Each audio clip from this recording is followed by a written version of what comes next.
Agora, esse papo também, você que esperou, não perdeu. Aliás, vai ganhar e muito, porque eu imagino que uma grande parcela da população hoje em dia sofre com insônia, né, doutor? Verdade, ainda mais com o ritmo de vida acelerado, com o grau de demanda, com o nível de ansiedade que a gente passa. Hoje, dos adultos, entre 30% e 50% tem queixas do sono. 10% da população tem insônia crônica, aquela que acontece mais que 3 vezes por semana, por mais que 3 meses consecutivos. Então isso é tema de saúde pública. Um dos alicerces da saúde, como a gente imagina hoje em dia, é o sono. Então ninguém perde acompanhar até o fim esta pauta que está cheia de perguntas e dúvidas. E a pessoa que não dorme muito bem impacta diretamente na vida dela. Diretamente. Ela tá desperta, né? Perde na parte cognitiva, intelectual, perde na parte de humor e perde na parte física. Dormir pouco é um grande prejuízo. E tem gente que dorme pouco porque não consegue, é o tema de hoje, insônia. E tem gente que dorme pouco porque não se dedica. Porque vai dormir tarde, acorda cedo com o despertador e vai sendo privado cronicamente de sono. A gente sabe que isso é gatilho para uma série de doenças, envelhecimento precoce. Então não é um bom negócio você trocar o seu sono por alguma outra atividade. É melhor descansar e recomeçar no dia seguinte. Inclusive para as crianças, né? Muitos pais não entendem a necessidade de sono que a criança tem, muitas vezes, das horas de sono que a criança precisa. E o advento do celular também acabou atrapalhando muito a qualidade do sono de muitos jovens, de muitos adolescentes, que acabam ficando muito tempo nas telas e não conseguem desligar e dormir o suficiente. Nessa fase de crescimento e aprendizado, imagino que o prejuízo deve ser enorme, né, É doutor? absolutamente fundamental. Então tem que ter rotina e cada idade tem uma demanda. Criança precisa dormir mais do que adulto. Adolescente também, um bebezinho, por exemplo, dorme 16 horas, 18 horas por dia. Delícia. Então o sono ele é muito importante, até porque tem hormônio de crescimento liberado durante o sono. Então é muito importante. A tela é uma atividade estimulante. Além disso, tem a luz direta aos olhos, luz artificial, de monitor, de telas. Isso inibe a secreção da melatonina, que é um hormônio importante. Então a gente acaba desregulando sem querer e acaba gerando mais ansiedade e até distúrbio de aprendizado em crianças. O corpo não entende que é hora de dormir porque tem sempre uma luz. Exatamente. A gente espera o sono chegar e esquece que a gente tem que ir em direção ao sono. A gente tem que se dedicar ao sono. E muito disso que a gente vai abordar nas dicas dentro desta pauta. Vamos ver então primeiro os tipos de insônia, porque pode parecer que não, mas elas são diferentes, né? Existem tipos diferentes. Vários tipos de insônia. Aqui eu separei uma divisão que é muito comum o médico fazer. Dificuldade em pegar no sono, isso é uma coisa. A pessoa vai pra cama e não consegue pegar no sono, fica fritando. Horrível. A gente considera normal uma latência até 30, 40 minutos. Acima disso, já é esquisito. Então é importante procurar a cama já com sono e se você realmente demora muito para dormir, buscar ajuda. A gente chama de insônia inicial. O outro tipo é a insônia de manutenção. Pessoas que dormem, mas acordam no meio da noite e não conseguem voltar a dormir. Isso é um outro tipo de insônia com outras causas. E outra coisa é o despertar precoce. Pessoas que vão dormir, dormem a noite toda, mas acordam bem cedinho, antes do que gostaria. Uma hora antes do despertador tocar e você fala, não, eu tinha mais uma hora pra dormir. E essa é uma insônia que a gente chama de terminal. Então, os 3 tipos são insônia. Insônia é a dificuldade de iniciar, manter ou despertar precoce, que tem impacto no dia seguinte, com sonolência, cansaço, desatenção, mau humor, dores do corpo. Então, existem outras formas de dividir. Tem insônia aguda, até 1 mês, crônica, acima de 3 meses, insônia por uma causa conhecida ou insônia sem causa conhecida, que é primária ou secundária. Mas olha como é interessante, existem vários tipos. Insônia não é tudo igual. E o médico tem que saber disso para poder dar o melhor tratamento individualmente. E cada tipo de insônia tem uma causa específica? Precisa ser feita uma investigação a respeito do estilo de vida daquela pessoa para tentar entender o porquê aquilo está acontecendo? Exatamente. Por exemplo, a ansiedade dá muito insônia inicial. A pessoa vem muito tensa durante o dia e tem dificuldade de desligar. Depressão pode dar esse tipo de insônia, mas dá muito insônia terminal. A pessoa acordar muito cedo, pensamentos melancólicos. Só para dar um exemplo, como existem formas diferentes e sabe que até o tratamento muda. Vamos supor que o médico vai ter que, sei lá, dar um remédio. É diferente dar um remédio que vai agir na hora que ele vai dormir, de dar um remédio que vai ter que agir na hora que ele vai acordar. É totalmente diferente.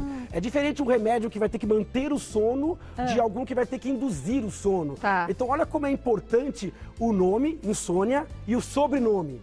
Tipo de insônia a cada caso. Tá certo. E existem fatores de risco também, né? Que é uma segunda imagem que a gente tem aqui. A insônia, Regiane, ela pode acontecer com qualquer pessoa, em qualquer idade, qualquer classe social. Mas estas pessoas têm um risco maior. Olha lá, pessoas com doenças clínicas, ou psiquiátricas, é um risco maior. Pessoas que fazem tratamento para dor, doenças reumatológicas, problemas de refluxo, tem um risco maior. Idosos, pessoas acima dos 60 anos têm um risco maior de insônia. O sono já é mais superficial. E é interessante porque tem muita gente que acha que é uma coisa inerente à idade, né? Vai chegar na terceira idade e vai dormir menos. Existem alterações, você colocou um ponto muito importante. Com a idade, o sono ele fica mais superficial. Há uma tendência a acordar mais cedo e, às vezes, o sono ele fica bifásico. Você acorda cedo e dorme depois do almoço. Você tem 2 blocos de sono. No adolescente, você vê isso também. Às vezes, acorda para ir para a escola e dá uma cochilada à tarde. Mas isso é um ritmo considerado normal? Isso é normal na terceira idade. Agora, se começa a ter repercussão na qualidade de vida, aí já passa a ser um problema. Então, tem um limite aceitável de normalidade. Então, falamos, pessoas com problemas clínicos, idosos, mulheres. A mulher tem um risco 2 vezes maior que o homem de insônia. Por que será? Olha, por questões hormonais, pelo estado de gravidez e puerpério, pela maternidade, que muda a relação com o sono, por ter mais ansiedade, mais acúmulo de tarefas. A mulher é muito sobrecarregada com vários papéis, onde tem que ser mãe, trabalhar fora, múltiplas jornadas. Então a mulher ela é mais vulnerável à insônia do que o homem. Pessoas que trabalham em turnos noturnos, pessoas que trabalham como porteiros, médicos que dão plantão, socorristas. Então, pessoas que trabalham noturno também têm distúrbios de ciclo com mais insônia. E, por último, pessoas com histórico familiar. Existe uma carga genética. Se você tem pais, irmãos, tios, parentes com insônia, o seu risco é maior. Quer dizer que o seu cuidado com o sono tem que ser ainda maior, protegendo esse momento do dia. Que interessante saber disso. Então quer dizer que existe uma produção hormonal importante com relação ao sono que vem na carga genética também. Pode vir com a carga genética. Então as pessoas com familiares, pessoas mais tensas, ansiosas, mais aceleradas, são pessoas que têm um risco maior de insônia. E aí acabam podendo colher um risco de vida, de saúde maior do que quem dorme bem. Daqui a pouco o doutor Leandro vai dar umas dicas também para fazer essa higiene do sono, para você aprender a dormir, porque muita gente precisa disso, essas dicas são fantásticas. Mas antes, vamos para os mitos ou verdade? Vamos lá, vamos rapidinho. Vamos colocar ali na tela para o pessoal entender um pouco mais a respeito desse tema. Existe relação entre insônia e estado emocional? Isso é verdade, existe muito. Nas 2 direções. O seu emocional pode perturbar seu sono. E o seu sono mal dormido pode perturbar o seu emocional. Fica 1 noite ou 2 dormindo mal, você vai ficar de péssimo humor. Sim. Intolerante, irritável. A pessoa fala bom dia, você já responde daquele jeito. Exatamente. Então, dormir mal piora o seu humor. Agora, a ansiedade e a depressão também pioram o sono. É muito comum as pessoas me procurarem por distúrbio de sono, aí você vai olhar, a pessoa tem uma depressão ou um quadro de ansiedade. O toque pode piorar o sono. A síndrome do estresse pós-traumático. Pessoas que passaram por uma violência ou por uma situação de risco e depois passam a ter insônia, medo ou até pesadelos relacionados a isso. Então o quadro emocional ele pode causar insônia. Pessoas têm o pensamento acelerado também. Pessoas que têm a mente acelerada, que está nessa inércia de multitarefa, fazendo várias coisas ao mesmo tempo, ou sofrendo com essa expectativa diária de ser bom em tudo, estresse no trabalho. Então, é muito importante, vai ver o sono, olha a vigília, olha como é que foi os dias anteriores, porque muitas vezes a gente vem numa inércia de atividade e exige que o cérebro de uma hora para outra desligue. Não é assim que funciona. Então, é muito importante avaliar causa e efeito a condição emocional. Tá certo. Vamos lá então para mais um mito ou verdade. Algumas doenças clínicas provocam insônia? Verdade. Olha, doenças que dão muita insônia. Fibromialgia, quase mais metade dos pacientes tem insônia. Doenças como doenças que pioram quando você deita. Então, insuficiência cardíaca, asma, falta de ar. O próprio refluxo. Refluxo. Doença urológica. Tem muito homem que às vezes acorda várias vezes à noite para urinar, porque a próstata está grande. Isso vai picotando o sono da pessoa. Qualquer pessoa que sofre com dor crônica pode ter insônia. Dor crônica, você bem colocou, a dor ela dificulta muito o sono, porque a pessoa não consegue engatar o sono com dor. Aí eu vou falar até por causa própria aqui. Sim. Eu tô com uma certa insônia nas últimas semanas. Tá com uma experiência por causa da dor na perna, da fratura da cirurgia e porque a posição também não ajuda. Está encontrando uma posição. Então, uma doença clínica, ela pode motivar doenças reumatológicas.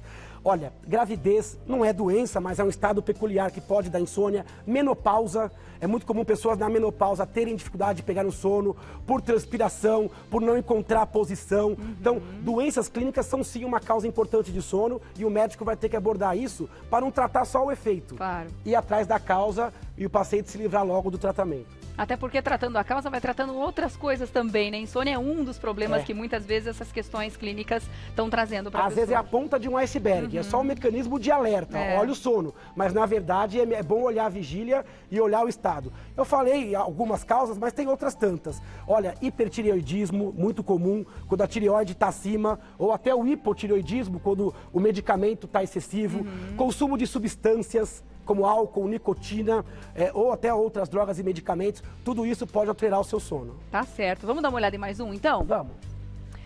O diagnóstico do problema só pode ser feito através do exame chamado polissonografia. Isso é mito. Já ouviu falar nesse exame? É aquele que avalia como é que tá o seu sono, né? Ele te examina enquanto você dorme, é isso? Perfeito. É um exame que normalmente a pessoa vai dormir no laboratório, conectado com vários eletrodos que vão avaliar a qualidade do sono. Mas isso já se faz em casa agora também, Isso pode fazer em casa também. Existem algumas limitações, mas é legal fazer em casa também, porque você consegue dar um sono parecido com o seu sono normal. Você vai para um lugar estranho, cheio de fio. Já muda tudo. Já muda. Sim. Esse exame é um exame interessante, mas ele é usado em casos selecionados. Tá. O diagnóstico de insônia, normalmente, é diagnosticado clinicamente, pela história. O médico vai ouvir como é que está a sua noite de sono e ele vai querer ouvir como é que está o seu dia seguinte, se você tem repercussões. Então ele vai olhar a vigília na repercussão e o seu relato da noite de sono. A polissonografia ele é usada em casos difíceis, quando tratou ou o diagnóstico é obscuro, ou se o médico ele tem dúvida com relação à apneia do sono, aquelas pessoas que roncam, param de respirar e por vezes despertam, ou quando a pessoa tem um movimento esquisito à noite, um movimento aberrante, o médico tem dúvida, aí ele tem que olhar o sono. Mas normalmente esse exame ele não é de uso cotidiano para o diagnóstico de insônia.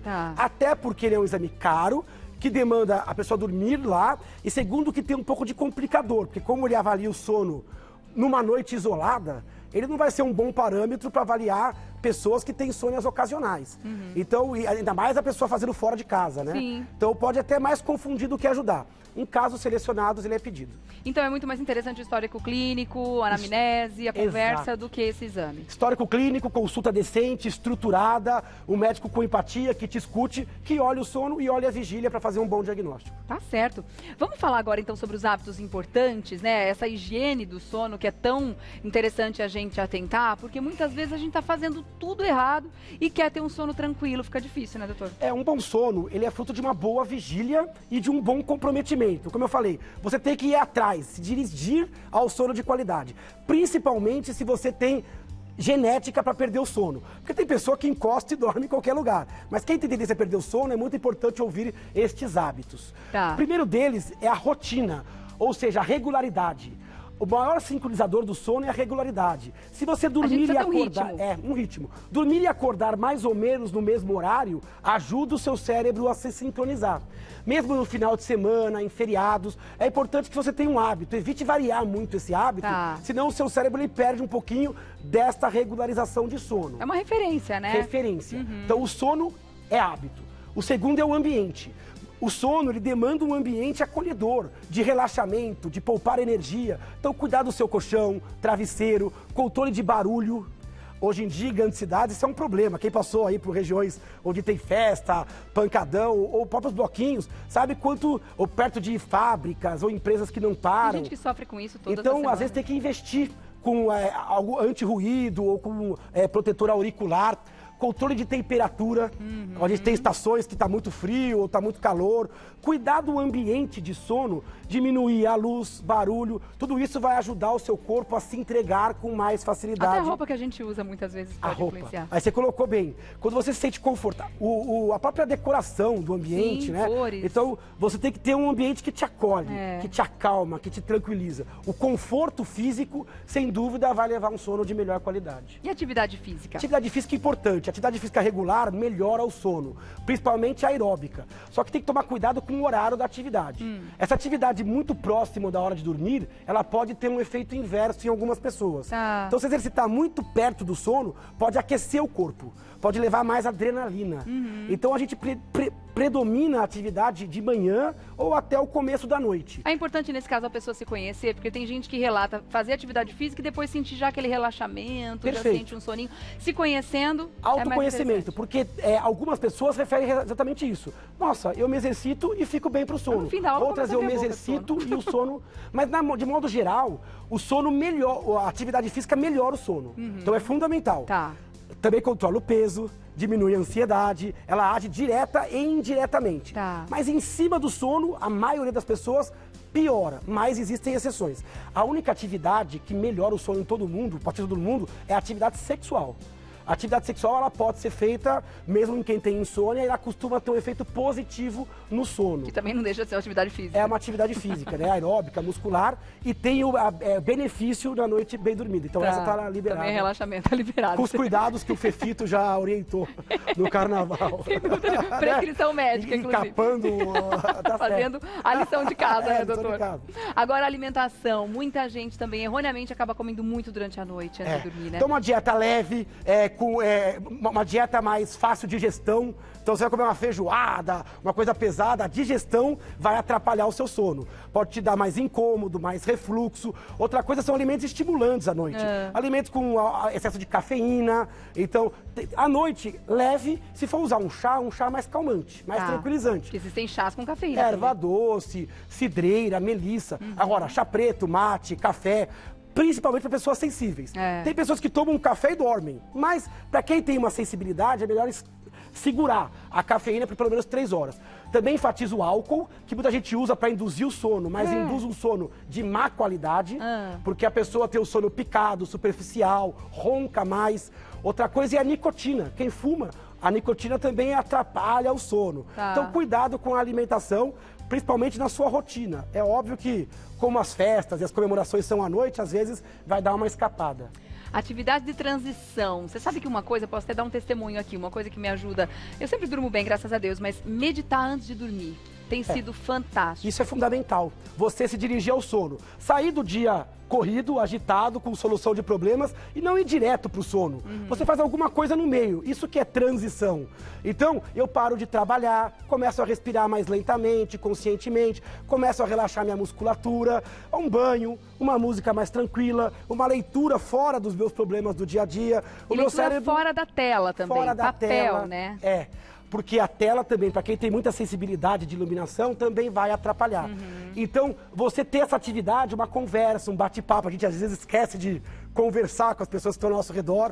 Então, desconectar do estresse e fazer isso meia hora, 40 minutos, indo para a cama na hora H. Falar sobre amenidades também nesse papo, não fala sobre problemas. O que é difícil, né? Porque hoje em dia, cada porrada, as notícias são todos... A gente se livra de um problema, já vem outro, né? Hoje é o coronavírus, que amanheceu o dia nos complicando. E aí, a última dica que você tem é cuidado com a exposição luminosa que a gente falou agora das telas, né? Isso é fundamental, porque o sol se põe, mas a gente já domina a luz, né? Então é importante diminuir a luz direta. Pega um ambiente com luz indireta. Mantenha a TV numa distância aceitável, né? E no quarto, de preferência, sem telas, caso você tenha dificuldade. Cuidado com tela de celular, com tela da operadora de TV a cabo. É verdade que até essa luzinha do stand-by atrapalha o sono? Pode atrapalhar, porque tem às vezes um breu e aquela luzinha, puta, dá um clarão. Aquele decodificador ilumina o quarto inteiro. Então, para pessoas que têm problema no sono, é melhor cobrir esse decodificador, porque hoje a gente tem muito barulhinho e muita luzinha. Então, é importante regular isso para que o sono realmente seja uma dedicação integral, vai. Então, é importante que a pessoa já faça um estudo, agora mesmo, ouvindo essas dicas, sobre quais são os hábitos que podem estar interferindo no sono dela e já começar a mudar isso a partir de hoje. É bom mudar, é bom que mude como um hábito, não como algo transitório. E isso aqui também é um termômetro. Caso isso não resolva o seu sono, é hora de buscar um médico, né? Outra coisa, que eu não citei nas dicas, mas é uma dica importante, se você não tiver com sono, saia do quarto. Levanta da cama, vai para outro ambiente, faça uma atividade diferente, 5, 10, 15 minutos e depois volta para a cama. Para você não associar a cama como um lugar de sofrimento, onde você fica ali fritando e o sono não vem. Então saia e só volte quando tiver com sono, para o cérebro condicionar. Cama, quarto, lugar de dormir, lugar de acolhimento. E para o seu organismo entender, né? Que você está indo para o quarto que é para dormir. Perfeito. E não para sofrer. Tá certo, olha que dica legal. Vamos fazer o seguinte, tem uma dica ali também? E eu volto porque tem perguntas para você. Tá bom, doutor? Vamos voltar, então, tem perguntas para você, doutor Leandro, a respeito da insônia. Primeira, Maria Barreto, que tem aqui, ó, uma dúvida.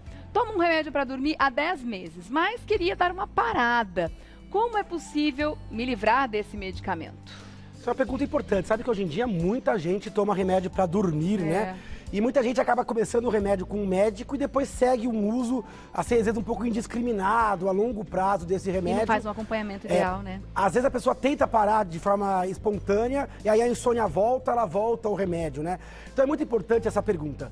Primeira coisa é voltar no médico, procurar, porque o médico ele vai ter que entender a causa da insônia. Ela foi resolvida? Era uma insônia aguda, crônica? Tinha uma causa conhecida ou não, né? Que tipo de remédio ela está tomando? Possivelmente o médico, quando achar que está resolvido o problema, ele vai começar a migrar para doses menores, para remédios menos incisivos no sono. Tem que fazer um desmame, não dá para parar de repente. Tem que fazer um desmame. Quase sempre tem que fazer um desmame. E é muito importante que o paciente já tenha feito a lição de casa, mudado também os seus hábitos, porque se ele continuar com a mesma situação que levou ao início do remédio, o remédio não vai sair.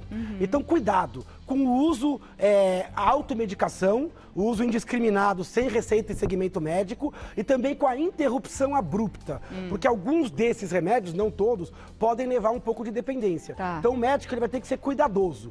Primeiro, há quanto tempo está dormindo bem? Como é que está a sua relação com a cama? O que causou a insônia? Foi ou não resolvido? Terá pacientes que precisarão tomar remédio por longo prazo, às vezes pela vida inteira. Isso não é nenhum demérito.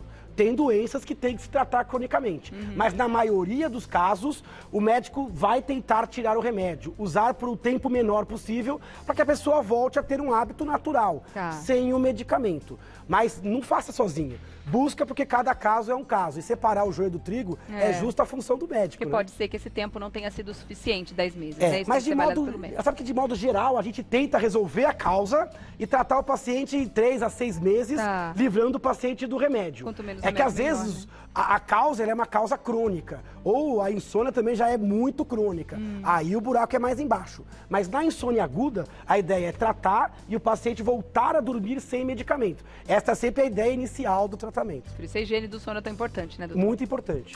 Vamos para a próxima, então? Obrigada, viu, Maria, pela sua pergunta. Márcia de Paula. Desde o final do ano passado, estou com dificuldade para dormir. Deito e fico horas tentando pegar no sono. É angustiante. Qual médico devo procurar para tratar isso?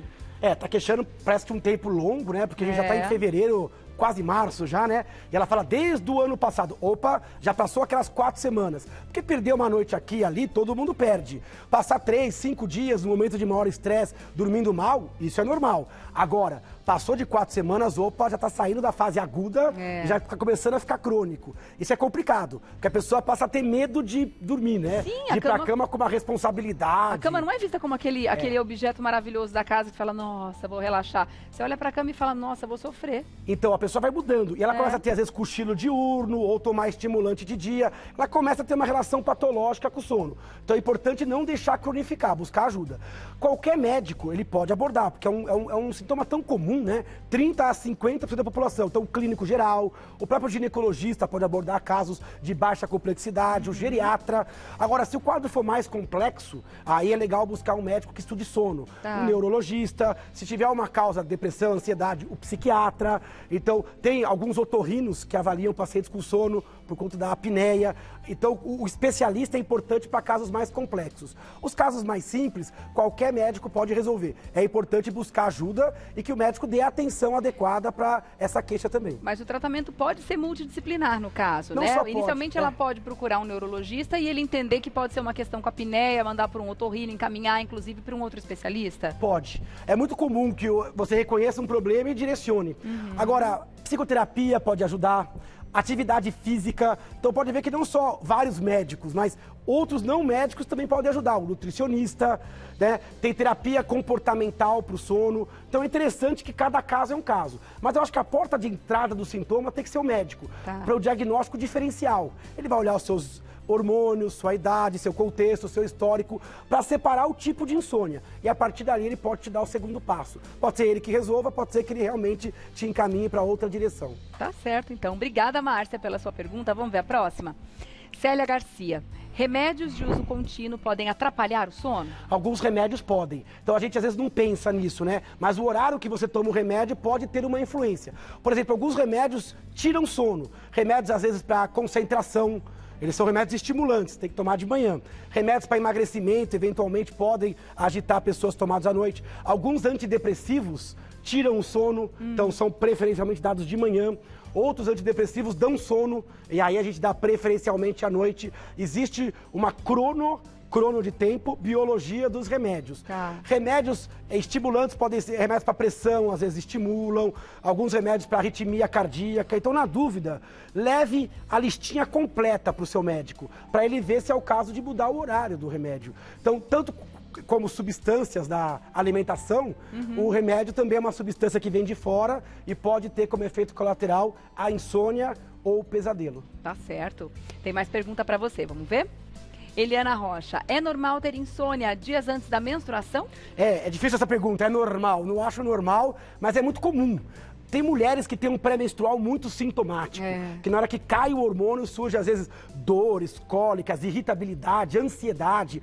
Tem mulheres que ficam meio depressivas, a gente chama de transtorno disfórico pré-menstrual. Então esse pré-menstrual ele pode ser muito sintomático. E o sono, ele é muito sensível em algumas mulheres. Então estados de oscilação hormonal, gravidez, menopausa antes da consolidação, pré-menstrual, ele pode dar alteração de sono. Então é importante conversar com o ginecologista, porque às vezes é questão de adaptar alguma questão hormonal ou encaminhar o paciente para fazer um tratamento de sono só naquela fase pré-menstrual. Naquele momento. Principalmente se a mulher for rítmica, se conseguir ler esse pré-menstrual, ou se ela estiver tomando pílula de pausa, onde ela percebe também que, uma vez interrompido a pílula, já, o risco aumenta para insônia naquele caso. Tá. Então é muito importante tratar, a gente chama de insônia, o nome é meio esquisito, catamenial ou pré-menstrual. Catamenial? É. Tudo que acontece no pré-menstrual. Tem enxaqueca catamenial, ansiedade catamenial, ou seja, relacionado... Alteração do humor. Associado àquele degrau do estrógeno, que pode acontecer com a pílula ou sem a pílula, mas é importante sempre discutir com o ginecologista e com o médico referente ao sintoma, no caso, a insônia, né? Então, no caso, é comum, mas não é normal, precisa tratar. Não é normal, porque se você pensar que todo mês acontece, né? Falar, é só no pré-menstrual. Como assim só no pré-menstrual, né? A cada 3 semanas você tem, depois uma semana de insônia, é muito para uma pessoa, né? Então a gente tem que tratar dor de cabeça, insônia, alteração emocional. Quando muito significativa, mesmo que só no pré-menstrual, tem que ter diagnóstico e conduta. Tá certo. Obrigada, Eliana, pela sua participação. Vamos ver a próxima. Anderson Hernandes. Quantas horas um adulto deve dormir por noite? A pergunta eu gostei, porque estipulou o adulto, porque eu falei, né? Criança, às vezes, dependendo do bebezinho, 16 horas, 10 horas. Adolescente, 9, 10 horas de sono. Grávida precisa de mais sono. Idosos dormem um pouco menos, mas é importante dormir pelo menos umas 7 horas. O adulto, em média, de 6 a 9 horas. Esse é o delta aceitável, mas varia de pessoa para pessoa e varia dependendo do momento que a pessoa está. Abaixo de 6 horas é inaceitável. Abaixo de 6 horas é muito pouco. Tem gente que relata precisar de menos que isso, né? 5 horas, 4 horas. E essas pessoas já foram estudadas. Algumas delas não percebem, mas estão com reflexo identificado. Estão com a crítica um pouco alterada. Tem um sintominha, às vezes, a mais. Mesmo que... É porque hoje parece que é uma... a gente está numa cultura do estresse, parece até uma coisa boa, né? O fato da pessoa ser acelerada parece ser normal, né? Não é legal. Eu gosto de gente que dorme, né? Todas as pessoas que... Eu quero entrar no avião com o piloto tendo dormido muito bem. Quero que os médicos que me atendam tenham dormido bem. 10 horas à noite. Com certeza. Eu não ligo. Então, cuidado com essa cultura do estresse. Tem que dormir bem, né? A gente tem uma cultura do Deus ajuda quem cedo madruga. Isso é mentira. Contanto que você tenha dormido cedo. A não ser que você vá dormir bem cedo. Porque a gente vê na ciência que a pessoa adoece mais. E adoece mesmo. Hipertensão, dislipidemia, obesidade tem uma relação direta com o distúrbio de sono, humor, depressão, ansiedade, envelhecimento, infarto. Então, assim, Deus não ajuda. Precisa dormir, aí, em média, 7 a 8 horas, todo adulto precisa dormir. Mas não é uma questão só de tempo, Regiane. É qualidade. Qualidade. Tem gente que dorme 10 horas, mas dorme mal. Por exemplo, quem tem a apneia do sono. A pessoa não percebe, mas o sono é superficial. Então ela dorme 8 horas e de dia tá morrendo de sono. Então o que é dormir bem? É dormir 7, 8 horas e acordar reparado. E de dia não ter sono. De dia tá disposto, tá bem, não ter dor. Você tá recuperado pelo seu sono. Outro erro comum é a pessoa privar de sono e depois querer compensar no fim de semana. Agora no fim de semana eu vou dormir um monte. Que é uma beleza.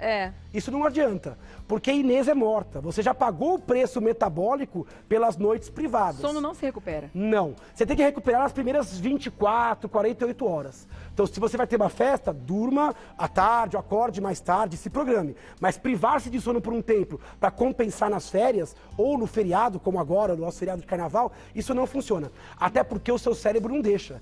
Você fala, vou acordar amanhã meio-dia. Aí 6h30... Ele tá acostumado, ele já adianta. acorda pelo hábito, né? Então, cuidado. A melhor noite para dormir é hoje à noite.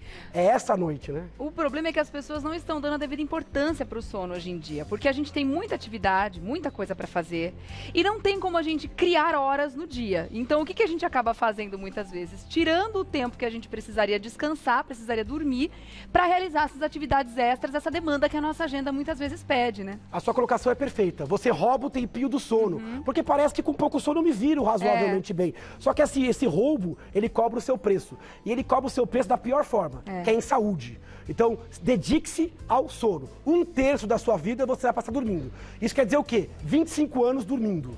6 horas sonhando. Agora, só um recadinho que eu quero dar. Por quê? A natureza criou o sono por algum motivo.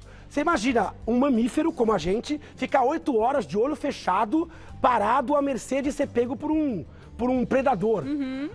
Olha qual é a importância deste sono. Sim. Ela faz porque não tem jeito. Você precisa poupar energia e você tem coisa que só acontece no sono. Por isso que todo mamífero dorme. O ser humano vai ter que passar 1/3 da vida dormindo, senão não vai ter qualidade. Se você hoje parar de comer 100% e parar de dormir 100%, você morre antes por falta de sono. Olha só. Não por comida. Então o sono é importante como respirar, como comer, como beber água. E se a gente não der valor a isso, a gente vai ter uma vida com baixa qualidade cognitiva e de saúde. Então é muito importante dar atenção, tempo, recurso e valor ao sono. Deve ter ouvido aquela pergunta alguma vez, né? Quando você fala, não tenho tempo de fazer tal coisa, a pessoa vira e fala assim, o que você faz à meia-noite às 6? Poxa, eu durmo! Pelo amor de Deus! Não vem roubar meu sono não, que ele é muito importante, né? Segura o sono, rouba de outro lugar.